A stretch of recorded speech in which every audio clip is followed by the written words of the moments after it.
Here's a possible missed too many men call on the Edmonton Oilers from Stanley Cup Final Game 1 overtime. And the situation is, it's a long change for the first overtime, so those Oilers defenders that have the puck are very far away from their bench. They're going to try and dump it in deep and get off. It gets tipped in, but it doesn't go all the way deep enough. So now they're caught mid-change, and it's got to be done in a hurry before that puck comes back the other way. So I'm going to zoom in here and show you Ekholm is the last defender. Bouchard is on the bench right now. Ekholm is standing on the red line, and he's just now within 5 feet. And you can see his replacement just to the left of the red line, how far away from the bench he already is by the time this change is made.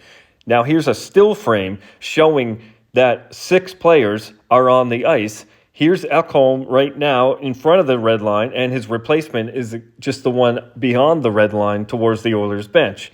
And this red line that I drew between the face-off dot and the boards is 20.5 feet. And you can see Ekholm is just over halfway of that distance. So he's about 11, 12 feet from the bench. And his replacement is just under halfway. So he's about 8 feet from the bench at this point.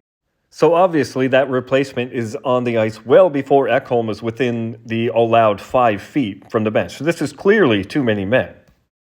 So the question is, why wasn't this called? And I'm going to try and do my best to explain maybe why it wasn't called. Now, I don't have the video that goes with that other still frame that gives the nice long end-to-end view. If I had that video, we could see everything, but I don't. I only have what was shown in Canada. So I'm going to use this still frame and the other still frame. And what we're going to try and determine is when Ekholm and his replacement passed each other. So here, Ekholm is at the red line. He's well within the 5 feet for the bench now. He's right next to the bench. And his replacement is not past that Scotiabank symbol that's on the ice yet. And now if we go back to the other picture, his replacement is on the other side of that Scotiabank symbol when Ekholm is about in the middle of that symbol. So it stands to reason that those players pass each other relatively briefly after this still frame was taken, or about just under halfway between the face-off dot and the boards. So within 10 feet to 8 feet of the boards. And why does that matter if it's not within 5 feet? Well, let's take a look at this line change by the Florida Panthers in Game 2, right before they scored a shorthanded goal. Now, there's Ekblad. He's coming off, and his replacement comes on when he's about 15 feet from the bench, and they pass each other at the edge of that symbol about 8 feet from the bench, which is pretty much exactly where Ekholm and his replacement pass each other.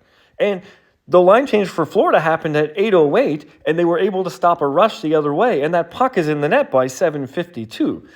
And if I just showed this still frame, it's not looking good for the Florida Panthers because they're short-handed right now and they have easily 5 players on the ice well away from the bench at this moment in time. So context matters. Now, don't get me wrong. No one is watching this video and saying Florida should have had a too many men call against them here. I don't think anyone would want this to be called. And in fact, I made a video about this saying how smart a line change it was for other reasons, allowing them to get back and stop the rush. However, the reason this Oilers too many men in Game 1 is different than the Florida one in double overtime Game 2 is that the puck did not go past the bench to draw attention to the change. If Kapanen doesn't block this puck with his hand and it does go by as Ekholm is changing, I think we have the exact same controversy.